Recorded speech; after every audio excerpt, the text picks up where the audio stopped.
What are the usual worries of old age? Ano nga ba talaga ang mga madalas katakutan? Unang-una, aloneness. Pag-iisa. Partnerlessness. So natatakot ang tao mag-isa dahil talaga namang we were created as social beings. Natatakot na tumanda nang walang kasama habang tumitingin sa sunset o walang kakwentuhan, walang partner. Other worries of old age include childlessness.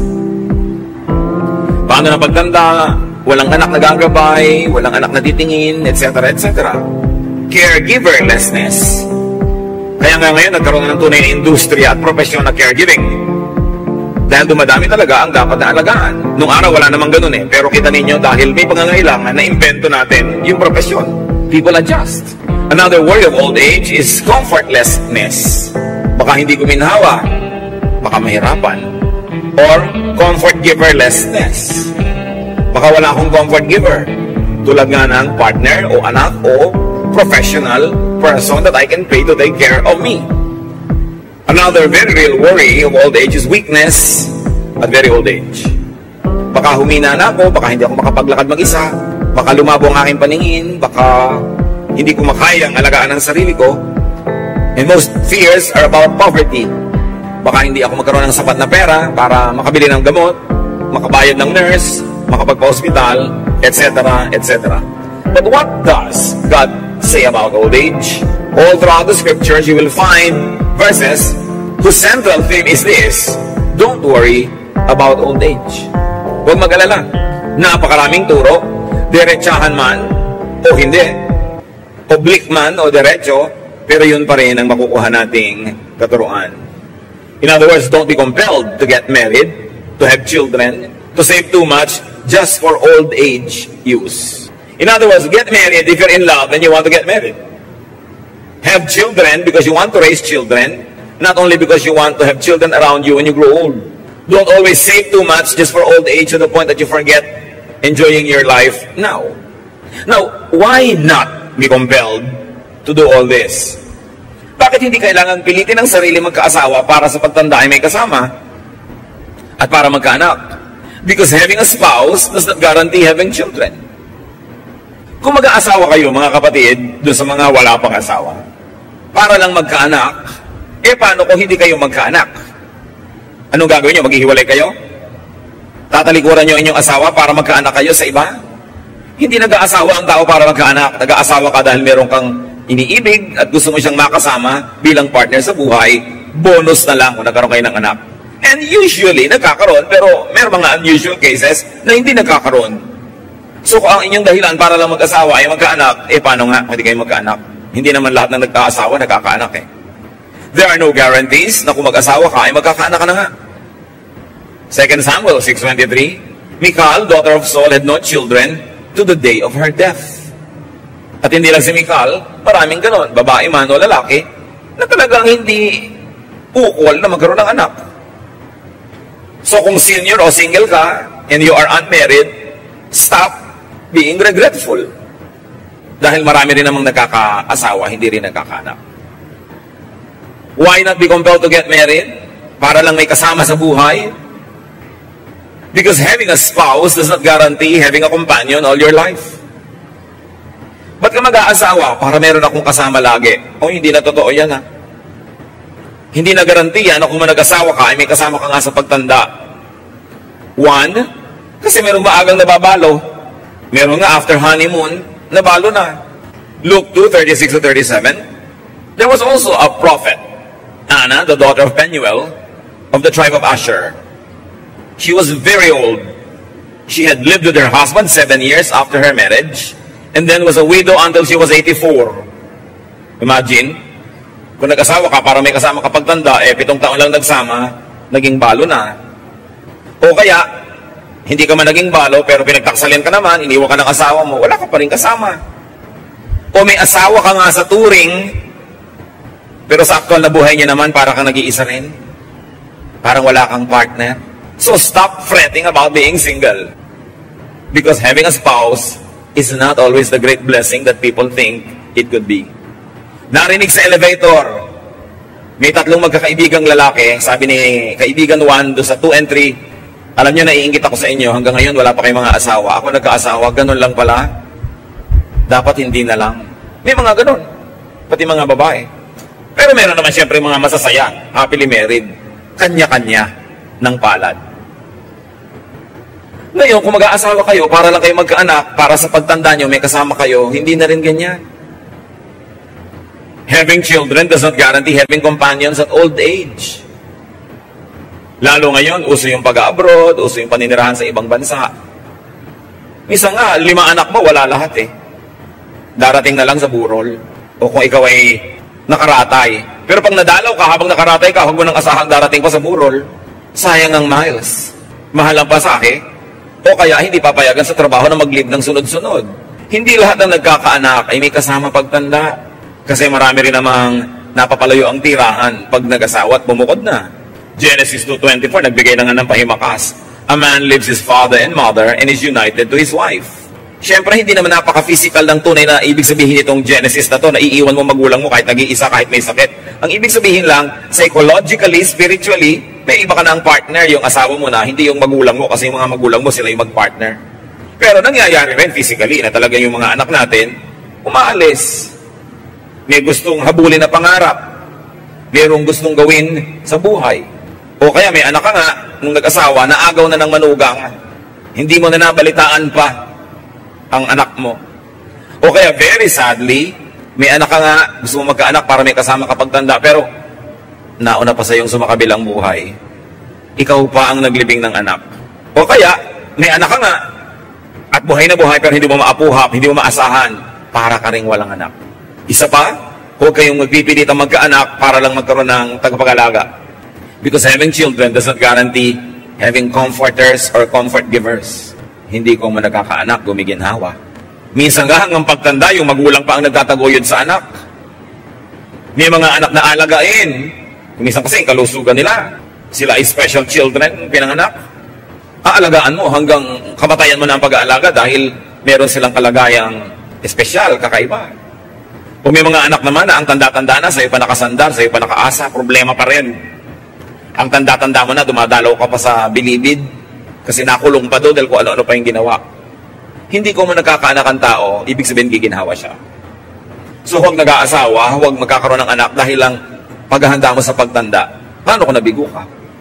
Dapat nag-aasawa ka dahil gusto mong mahalin ang isang tao all your life. Nagkakaroon ka ng anak dahil gusto mong mag-aruga at pagka naarugaan mo ay pawalan mo para yung buhay niya ay maipambuhay niya. Hindi itatali mo sa tabi mo para ka lang niya laging intindihin. Deuteronomy 21:18-20. If someone has a stubborn and rebellious son who does not obey his father and mother and will not listen to them when they discipline him, his father and mother shall take hold of him and bring him to the elders at the gate of his town. They shall say to the elders, "This son of ours is stubborn and rebellious. He will not obey us. He is a glutton and a drunkard." So isa lang na mga biblical examples na maraming mga anak hindi pabagaan kundi pabigat sa magulang. Mag-aanak ka dahil handa kang mapabigatan din, hindi yung maiinis ka pag yun ang nangyari dahil ang inaasahan mo lang naman pala, kaya ka nagkaroon ng anak para ka guminhawa. Paano nga kung baligtad ang mag-anak?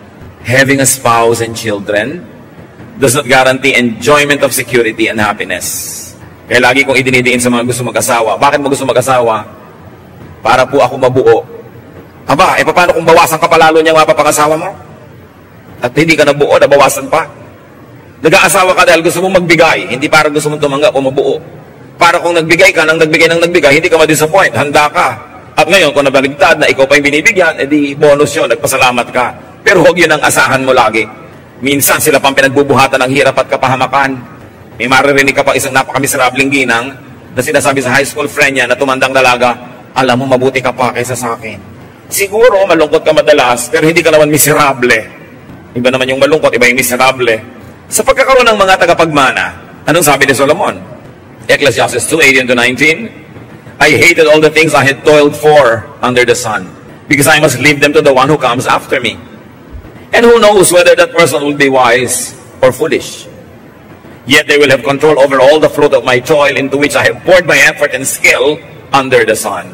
This too is meaningless. Maraming anak tong si Solomon. Pero sabi niya, alam nyo, yung naiisip ko kung gaano ako naghirap magpundar. Nagdaramdam ako na isipin, kung anong pagwawaldas ang pwedeng gawin ng mga anak kong pamamanahan ko. Meron nga tayong kilala, sikat na tao, nagpalaki ng mga anak sa magandang paraan. Nung matanda na siya, medyo naghirap. Hindi naman todo, mahirap-hirap lang. Pero may bisyo pa yung isang anak. Naghihirap yung ama, nakahiga, nakaratay, may oxygen. Alam niyo ginagawa ng anak? Tinatanggal yung oxygen at ibinibenta sa iba. Dahil nagda-drugs. Eh pagka buhay na buhay ka, hindi ka lang makagalaw, binubunot yung oxygen mo. Di ba? Mabuti pa sana hindi ka nalang nagkaanak. Baka yun ang isipin mo. So hindi lahat ng mga pag-aasawa at pagkakaroon ng anak ay katuparan ng ating mga fantasy sa buhay.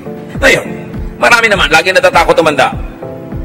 Halos ayaw nang gumastos, ipon ng ipon, pambili ng mga kung ano-anong gamot na ini-imagine niyang kakailanganin niya pagtanda. But no one is guaranteed to live up to old age. Minsan may kausap ka, anong kinakatakot mo pagtanda? Nakakatiyak ka ba na mabubuhay ka pa next month? Natakot ka sa isang bagay na hindi ka naman tiyak kung makakarating ka nga doon. Wala rin namang guarantee na tatanda lahat ng tao. Kaya yung mga iba natatakot ako, baka magkasakit ako ng kung ano na pagtanda ko. Eh kung tatanda ka, yun mo nang problemahin mo kung aabot ka ron. Kasi merong mga maagang sumasakabilang buhay. Ecclesiastes 7:16-17. Do not be over-righteous, neither be over-wise. Why destroy yourself? Do not be over-wicked, and do not be a fool. Why die before your time? So it is possible that our lifestyle can kill us before our appointed time. At sino daw yun? Yung sobrang righteous, at sobrang matalino, at yung sobrang masama. Ibig sabihin lang ni Solomon, basta sobra. Kahit sobrang relihiyon, kahit sobrang kasamaan, kabutihan, hindi yan makakabuti sa'yo. Huwag kang extremist. So being afraid of old age could be a waste of energy because you are not even sure that you'd get there. Malay mo ba kung aabot ka pa dun? Hindi naman tayo sure. Therefore, huwag laging problemahin mga kapatid ang pagtanda at pagkakasakit. Hindi naman sure natatanda ka at magkakasakit pa. Yung mga nagtandaan na sa ating paligid at nakakaranas, di mapalad kayo kung pinahaba ng Panginoon ang inyong buhay. Pero yung mga ibang hindi pa nakakarating dyan, don't over-worry. You are not sure if you'd get there or not. Malay mo naman, mag-to-die is gain ka agad. Although, huwag naman sana. At mag-to-live is Christ na panamahaba. But no one is sure. Pero sa kaiisip mo tungkol dyan, daig mo pa ang tumanda na nga at nagkasakit in advance. Yung hindi pa tumatanda na walang iniisip kundi yung pagtanda niya, tumanda ka na sa kalooban mo at sa puso. Naagawan mo na ang sarili mo ng oras na ma-enjoy yung ngayon kasi lagi ka nag-iisip ng bukas. Ecclesiastes 9:12, no one knows when their hour will come. Walang nakakaalam kung kailan ang oras niya. Ngayon mga kapatid, let's do a little computation. Kung magkasakit ka man at ang hina, let's say at age 80, at let's say at age 80 nagkasakit ka ng hina at inabot ka ng mga 2 taon na mahina at may sakit bago ka sumalangit. Ibig sabihin nun, may 70 years kang nauna na hindi ka mahina at matanda. Let's say at 80 nangyari, let's say, may 78 kang very good years. Tapos nung 79, nung 80, nang hina ka na. Hindi ka pa inabot, let's say, ng 80. 79, nagkasakit ka, naratay, nang hina. And in 2 years, pagdilat mo ay nakita mo na ang Panginoon.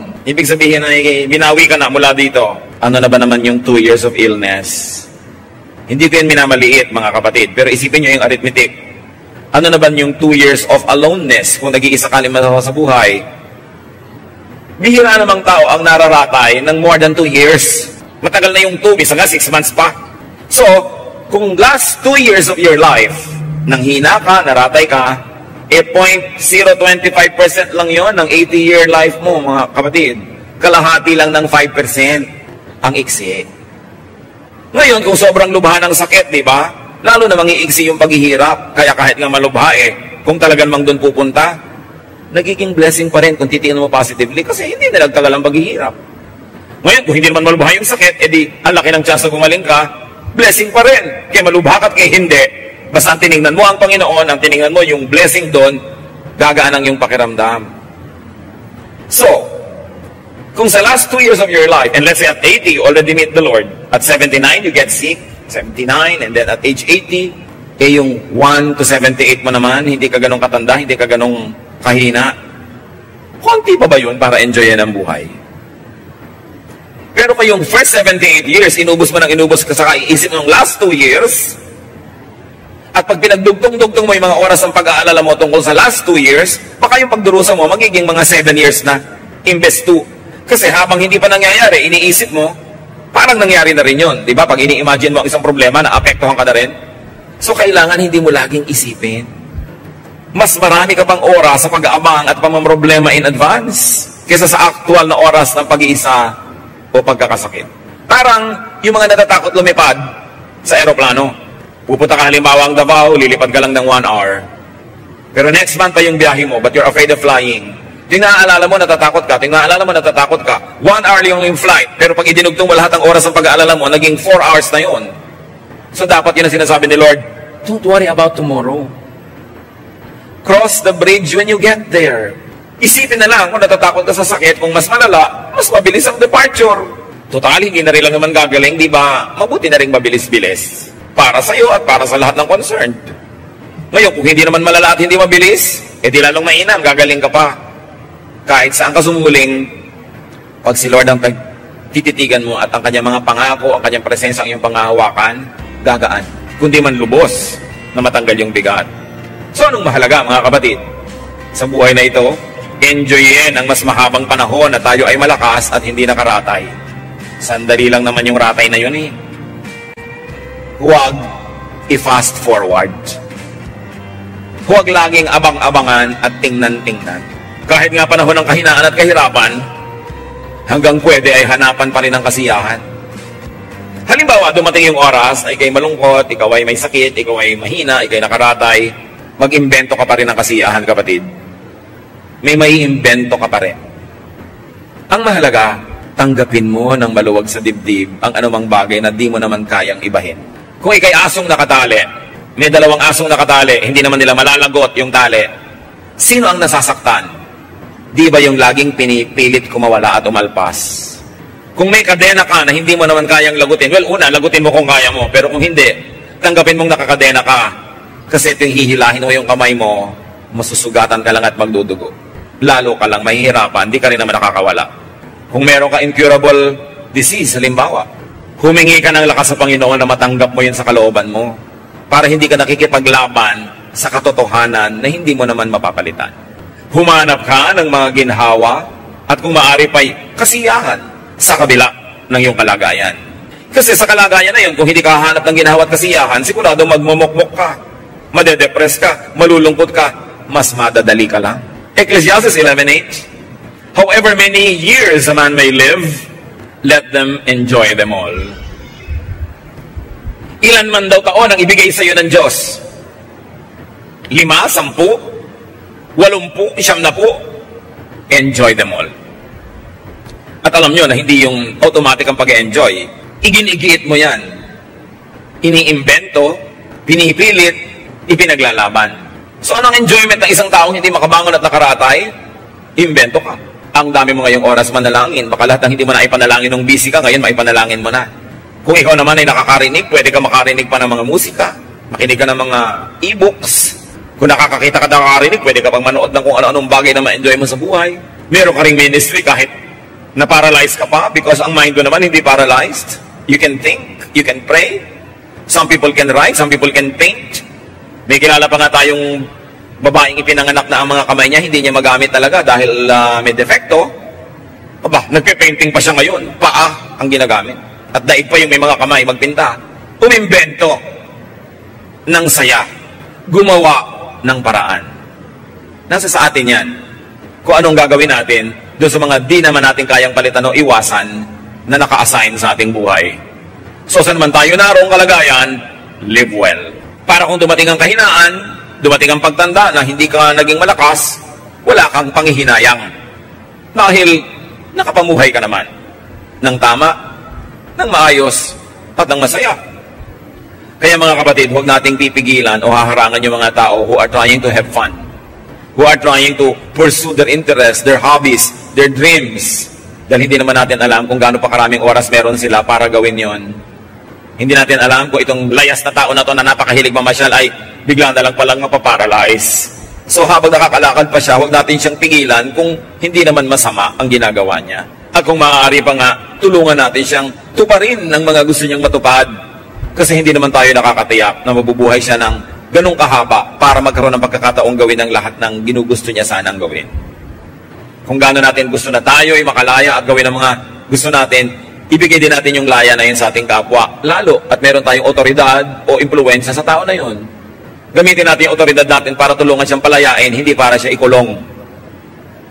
Napakahalagang hindi tayo nang kukulong ng kapwa. Na nandyan sila sa ating tabi dahil kusa nilang gusto, hindi dahil itinali natin sila dyan. They have only one life to live this side of eternity, and all of us must have the greatest chances at living our dreams. So maximize happiness and enjoyment. Gusto niyo maging handa sa anumang mga panahon na maaaring hindi na tayo pwede magsaya o hindi natin kaya magsaya? Ang paghahanda dyan, habang kaya nyo, magsaya na kayo. Parang bangko kasi ang ating puso. Magdeposito kayo ng maraming kaligayahan. Magdeposito kayo ng maraming kasiyahan para kung dumating ang panahon ng taghirap sa kaligayahan at saya, meron kayong pagwi-withdrawhan. Meron kayong mga alaala, mga gunita na magpapalakas ang inyong loob, magpapasaya, at pwede nyo pang sabihin, di bali nang hindi na ako sumaya the rest of my life kasi na-advance ko na naman lahat. At sapat na yon. Para ngayon ay unti-unti kong papakin yung mga deposit ko na kaligayahan sa buhay. Kaya pag may mga tao nagde-deposit din sa kanilang sariling puso ng kaligayahan, huwag hadlangan kung hindi naman masama ang ginagawa nila. Maximize enjoyment, minimize pain. Huwag tayong umimbento ng lungkot. Huwag tayong magpahaba ng lungkot at drama. Huwag tayong maghinanakit, magalit. Huwag nating lagyan yung puso natin ng napakarami mga pait, hapdi at sakit. Kasi kahit hindi nyo sadyaing gawin yon, meron at merong darating sa buhay nyo na ganon. So kung meron at meron na darating na mga sakit at hirap kahit ayaw mo, bakit naman tutulungan mo pa yun at dadagdagan mo pati kung pa mismo ang maglalagay sa buhay mo ng mga pahirap? Yung mga nagtatanim ng sama ng loob, pwede nyo naman patawarin na yan para matigil na eh. Maiba na yung daradaraman nyo, naiisip ninyo. Yung mga magulang na nagtatakwil ng anak, pagka di naman naghihingalo kayo, papatawag nyo rin yan eh. Magpapatawaran din kayo, di agahan nyo na para makapag-enjoy pa kayo magkasama. Yung mga gustong mag-enjoy, hayaan nyo na ngayon. Hindi kung kailan na sila na-paralyze, kung kailan na lugmok at saka nyo pa panghihinayangan ng mga nawala mga chances. You don't know what the future holds. So whenever you have the opportunity to make yourself happy, to make other people happy, do so. Because life has many dark days ahead, whether you like it or not. So why invent darkness when actually today is bright? Bakit merong party, magagalit ka doon sa isang tao sa walang kakwenta-kwentang bagay, nasira na yung mood mo buong party? Merong family reunion, pinaghandaan nyo lahat. Gumastos kayo, tapos magagalit ka sa isang pinsan mo o kapatid, nanimangot ka na maghapon. Bakit mo dadagdagan ang mga pabigat sa buhay mo? Samantalang marami namang kusang darating sa'yo kahit ayaw mo. You've got to minimize pain in your life and to minimize pain in your loved one's life. Pag hindi mo minamahal, halimbawa yung biyanan mo, alam mo ba na sinasaktan mo yung sarili mong asawa na anak ng biyanan mo? Bakit mo naman patuloy na sasaktan ng isang taong mahal mo at nagmamahal sa'yo? So sabi mo, kasi mahirap mahalin ang biyanan ko, mas mahirap namang mapuot. Mahirap mapuot mahirap magalit. Mahirap magmahal. Pareho lang mahirap, di magmahal ka na lang. Pareho lang naman nakakapagod. Nakakapagod tigasan yung leg at huwag kang tumingin sa isang tao para mo siyang batiin. Nakakapagod din batiin siya kuminsan, lalo't mataas ang pride mo. Pareho lang nakakapagod yan. Ang gawin mo na lang yung nagpapagaan ng loob. Yung nagpapalaya. Yung nagpapasaya. Kasi hindi mo alam kung kailan ang sunod-sunod at walang katapos ang dating ng mga dagok ng buhay. So habang hindi ka dinadagukan ng buhay, huwag mong dagukan ang sarili mo. At huwag mo rin dagukan ang kapwa mo. Magpahinga. Do the most good. Kung gusto talaga nating paghandaan ng pagtanda, ang mga hirap ng buhay, you maximize enjoyment, you minimize pain, and do the most good. Do good and enjoy life. Kaya mga matatanda, huwag naman nating tanggalan ng kabataan yung mga bata. Batang maliliit, ayaw mong maglaro, ayaw mong kumilos. Bata nga yan eh. Sandali lang naman siya magiging bata at matagal siyang magiging matanda. So, do not rob children of their childhood. Do not rob young people of their youth. Siyempre, mga maingay magtawanan, mga magakaslaw ko minsan. Ano gusto mo kumilos na parang 60 anyos? Darating din naman siya doon kung hahaba buhay niya. Doon na siya kikilos as 60 anyos. Ngayon, 16 siya, 17, payagan nyo basta hindi masama. Huwag laging pigilan. Minsan ka lang maging bata. At mga kapatid, sandali ka lang maganda. Sasandali kang mukhang ubas. Alam nyo na yung kasunod, di ba? And then all your life, mukha ka ng champoy. So habang mukhang ubas ka, pag-enjoyin mo yung sarili mo. Kasi mawawala at mawawala yan. Kaya nga yung mga dating ubas na nagiging champoy, tas gagawa ng paraan para magmukhang bata, Nagmumukha namang manikin.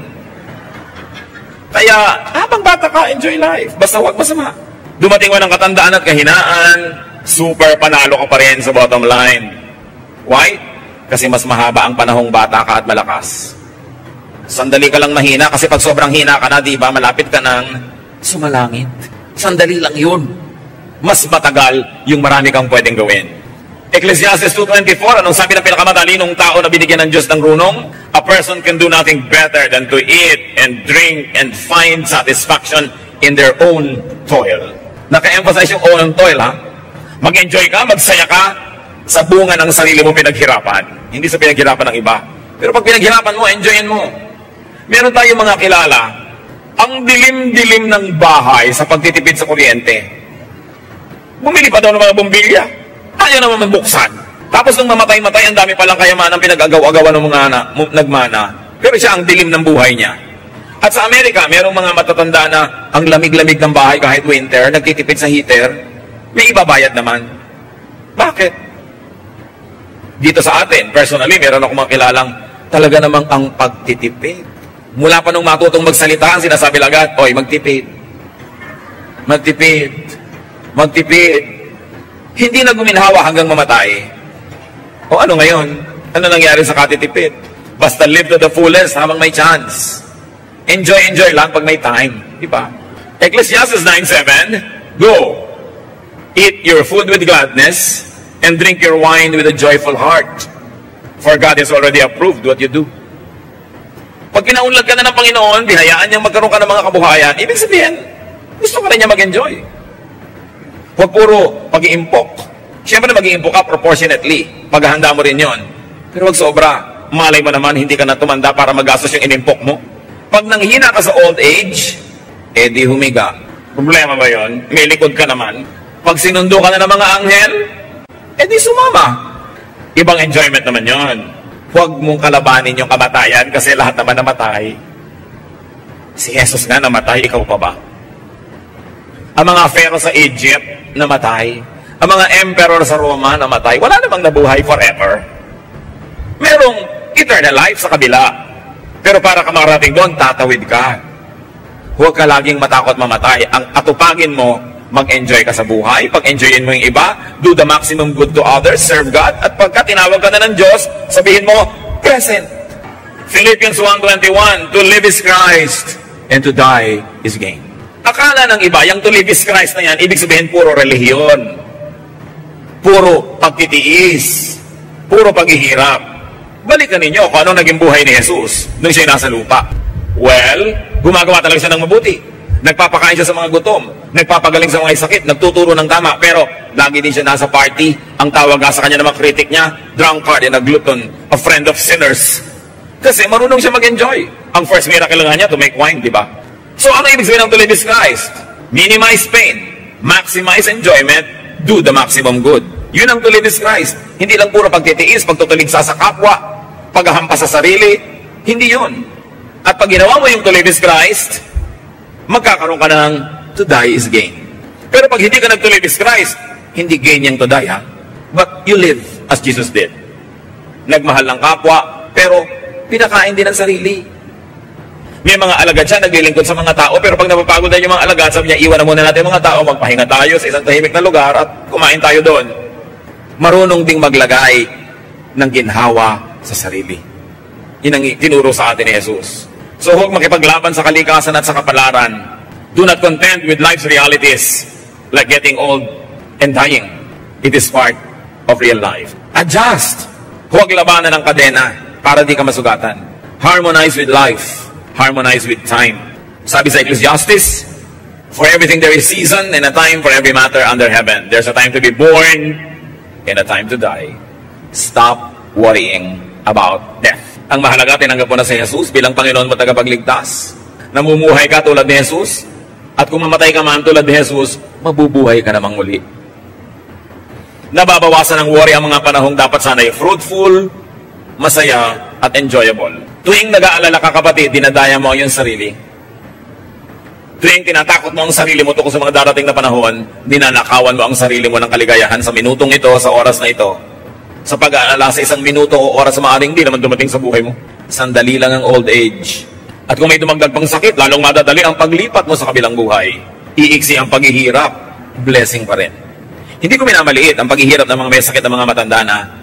Pero di ba, doon din naman tayo lahat pupunta. So huwag sobrang isipin.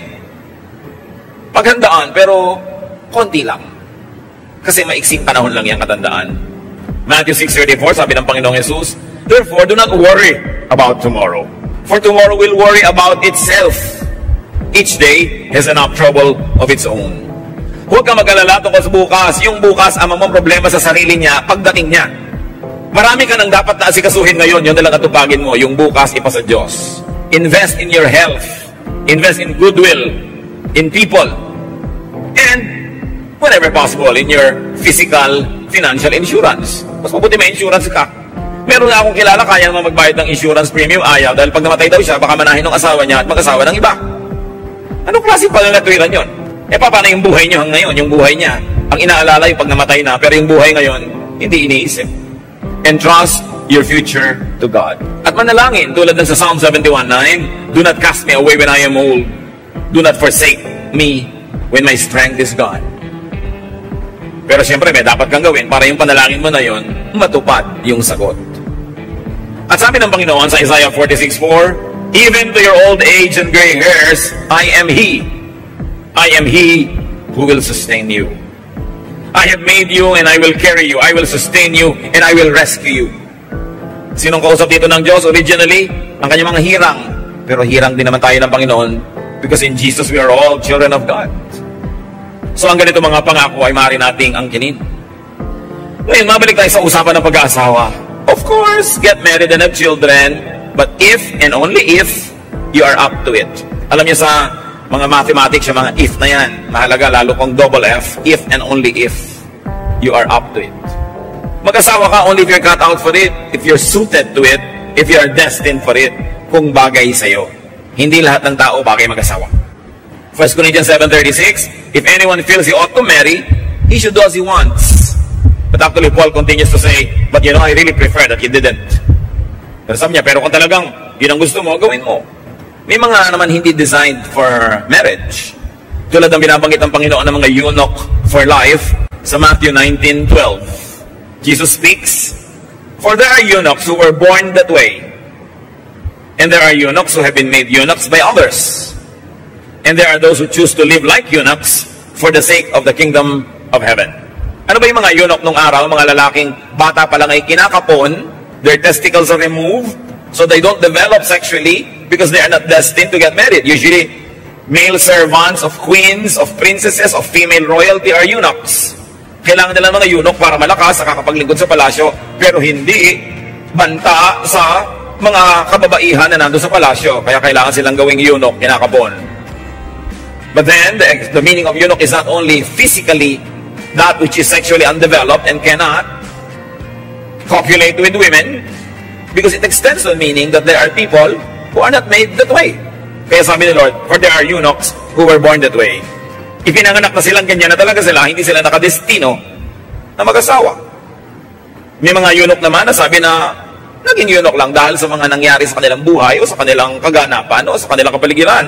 At meron naman pinipili nila dahil gusto nilang mag-concentrate sa paglilingkod sa kingdom of heaven. So there are many ways to be a eunuch, pero may mga tinatawag na born that way. From the words of Jesus, they were born that way. Choice naman nila yung iba. So huwag pressure rin ang lahat ng kapwa. Kung meron kayong dalaga sa babae ninyo na 32 years old, 29, 33, huwag din nakasalubong nyo sa hagdan, kailan ka mag-aasawa. Kaya tuloy pag nasa salubong ka, tumatalo na lang sa bintana. Tuwing na lang may kasalan, itatanong mo doon sa mga bridesmaid, ikaw, kailan? It's a very unkind question. Dahil either ayaw niya talaga, o gusto niya, pero hindi pa mangyari. So huwag pilitin, huwag ipilit, huwag ipagpilitan.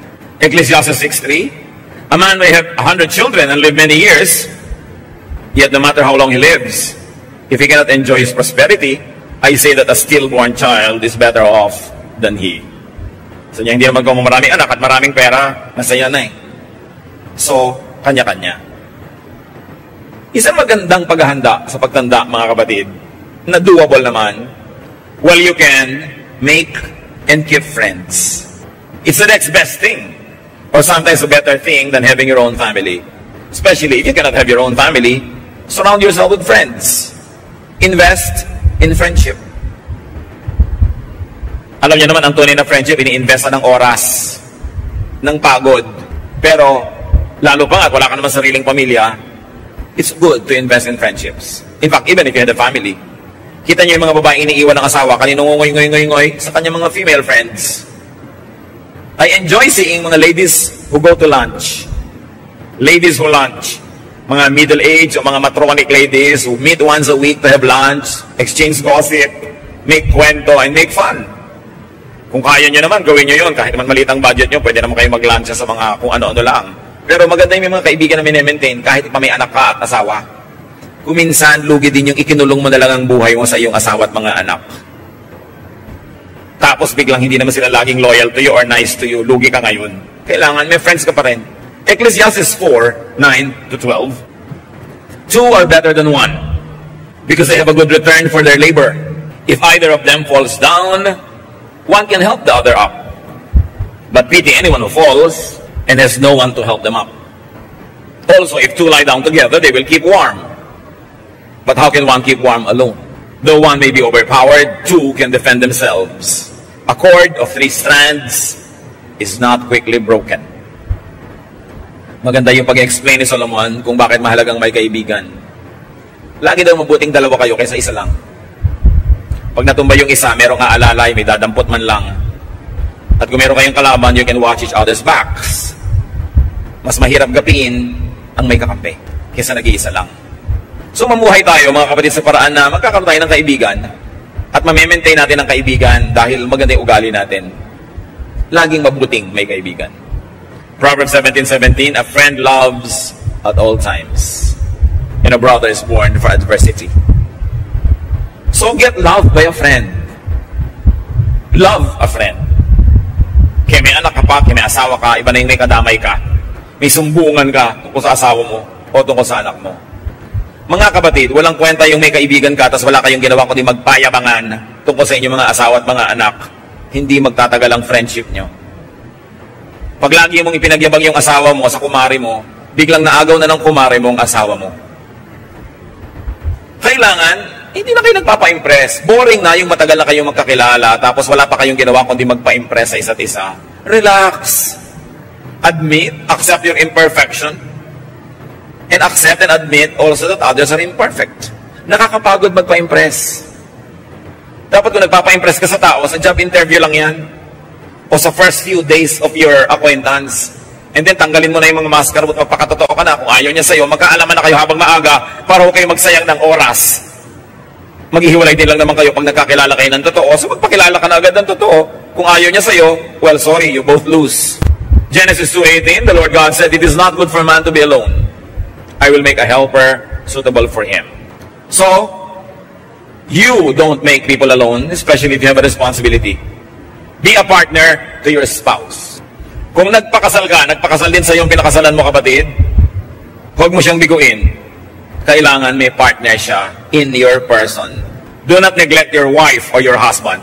Kasi nagpakasalan kayo pareho para maging partner ng isa't isa. When you are not beside your spouse, you are probably in the wrong place.